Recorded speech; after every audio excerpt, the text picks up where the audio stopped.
feeling very groovy.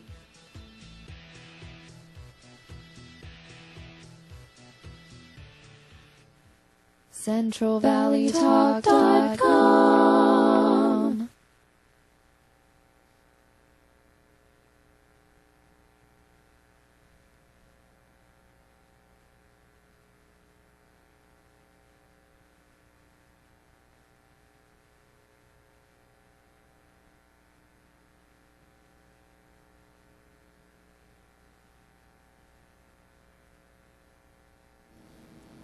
Hi, and welcome back to the show. If you are just joining us, this is Take a Moment with David Dixon. I'm a new show here on Wednesdays at 1 o'clock.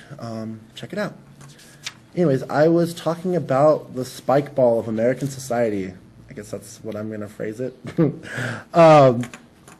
So the ball in the middle, I want to talk about this a little more. The ball in the middle is whatever we think. I mean, I don't know what we even think of it as anymore. Maybe freedom, maybe the American dream. But it seems that for some of us, the ball is just the ball itself. Like the idea of being America without anything else attached to it. The idea of the Union. I think this goes back even to the Civil War. If you look at Abraham Lincoln's response, and I'm half white, half black. I love to criticize Abraham Lincoln's politics. If you know anything about the Mason-Dixon line, and that there was 4 slave states operating slaves all throughout the Civil War in the North. 4 slave states in the North. Look at the Mason-Dixon line. Lincoln said something, I'm paraphrasing, something to the effect of, basically whatever keeps the Union together is what I'm going to do. And I'm very modern paraphrasing what he said. But he allowed slave states in the Union just to try to keep the Union more together so he could have a bigger army and all these other things. And it seems that for him, the idea of the Union was America. That was almost it, because obviously it wasn't freedom. It wasn't the American dream, because it was okay if slaves were still kept. That's why he let the South keep slaves for so long. The Emancipation Proclamation, in my opinion, was really just so he could win the war. You had 180,000 black troops join the Union, and they were statistically some of the best troops. Obviously, because they were actually fighting for their freedom, so it makes sense that they would fight harder. And so I think that for some people, the spike ball is just the concept of the Union. And so if we don't have a common direction, if we're all pulling in our different social economical ranges, we're all pulling from our different religious perspectives, we're all pulling from a different cultural perspective, and we're all trying to pull the spike ball in our direction, these little tentacles just start pulling the ball apart. And the ball starts breaking up. And we frantically try to glue the ball back together.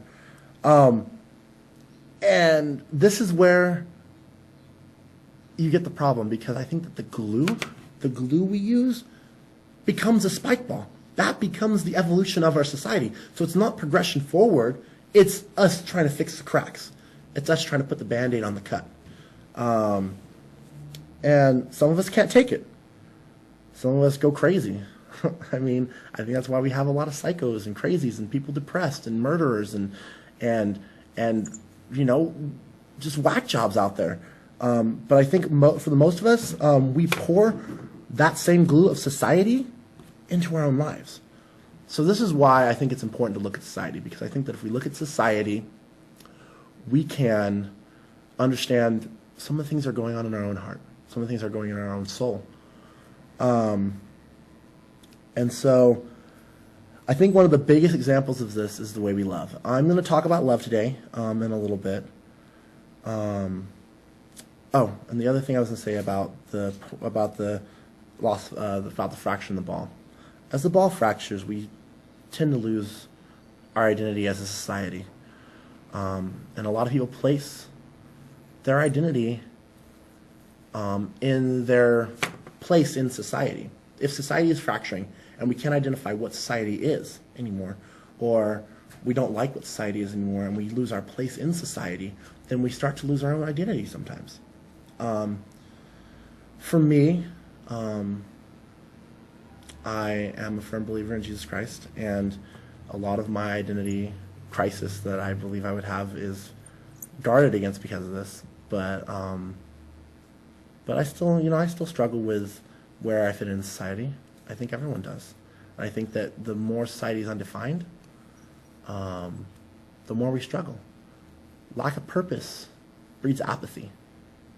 And apathy is a poison that stagnates our society, that causes us to wonder what the purpose is. And I talked about knowing why we do what we do.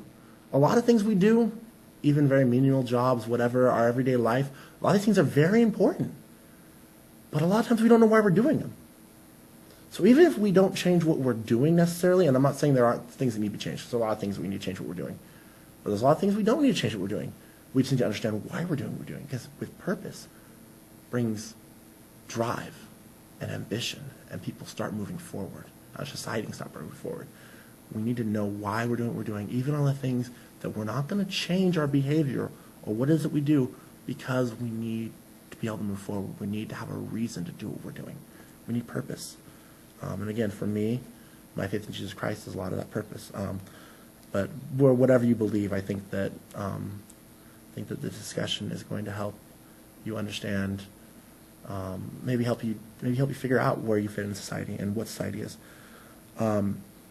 So with that, if you can bring the comment back up on the screen about our society and church. Before I go to love, ironically enough, I'm going to talk about church's role in the society. Let me see how that question says. Okay. And again, because of my own personal faith, I think it's an interesting question to talk about. And it is a microcosm of society. Church society is... so the question is, how about church society?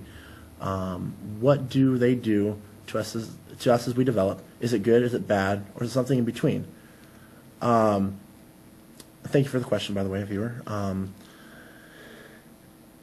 I think it really depends on the church. I think I've seen churches that, do horrible things to society.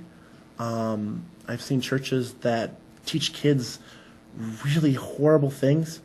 And I've seen churches that really genuinely love, that really genuinely care about people, and that really genuinely preach the truth. I think that the things that are good for society that church does, that good churches do, is they love their community. I've seen churches who do outreaches to their community, bring people in, feeds them, brings people in, and do like canned food drives and make the people in the community not just feel like they're getting a handout, but actually feel welcome to walk into the doors of the church and spend time with the people there, and they actually want to be their friends. There's a difference between I'm going to hand you a piece of food or a couple bucks to make myself feel better about myself, and hey, here's a meal, here's a handshake, who are you, I want to get to know you, come be a part of our family. Churches that do that, I think, are good for society. I've noticed in my experience, and this is partially my bias because, again, I'm a Christian, churches that do that also speak the truth about what the Bible says. I think that they live it out. And I think that speaking the truth and living the truth go together. I think that when you speak the truth to your people and your people internalize it, the old Hebrew idea of knowledge isn't that you know something. It's that you actually internalize it and act on it. So in that sense, I think churches that have that type of knowledge are good for society. I don't know if there's really in between. Talking about in between, I think the in between is human error. I think that when you have a good church, I think the in between is if that church, has a human faulty. Obviously, we're not perfect beings, so when they make mistakes, I think that's probably the in between of they're throwing a little bad out there not because they mean to, but because they're fallible. So that's probably your in between. Bad, I definitely think there's bad. No matter what religion we're talking about, there are definitely bad churches. So, like I said, I'm probably going to go into this more as a full topic. But like I said, this is what I want to try to do, is answer questions and talk about things, and then give me ideas for maybe topics for future shows. So I'll probably delve more into that and do a little research about, about the church and how it develops society. I definitely think church has less influence on society than it used to.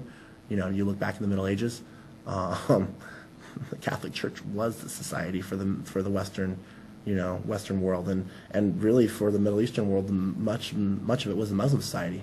Muslim church was much of their society. So those churches dominated society. So I don't think we have that. We have kind of a pseudo leftover feeling about church and religion, I think, that's left over from that time. But like I said, I should delve more into what it actually does, maybe on a future show. So I think I'll see Obama in heaven. That was the other question that you put down. Oh, man. I have very pointed views about Obama. From what I've seen, again, this is talking from my Christian perspective. James 2, it's somewhere in James, and he says, you'll know them by their works. Basically, faith without works is dead. And that's to say that faith without works doesn't really do anything for the world. I think that from what I've seen of Obama, I don't think he's a true Christian. So I don't think I will. But again, these are my pointed views. So take what you want from them. I'm going to cut the commercial, and then we're going to start talking about love.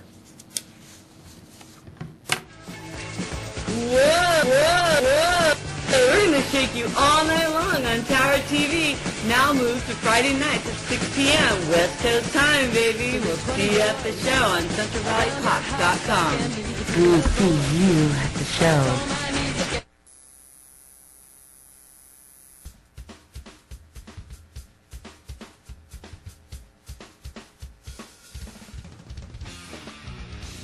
Hi, I'm Sean Jones. And I'm Brent Mendino, and this is Tattoos and Music Reviews. We'll be bringing you the happenings from Fresno and all over with tattoos, music, and more. We have guests lined up for Tattoos and Piercings, live on air, live music, and personalities from all over. So join us Wednesdays at 6 p.m.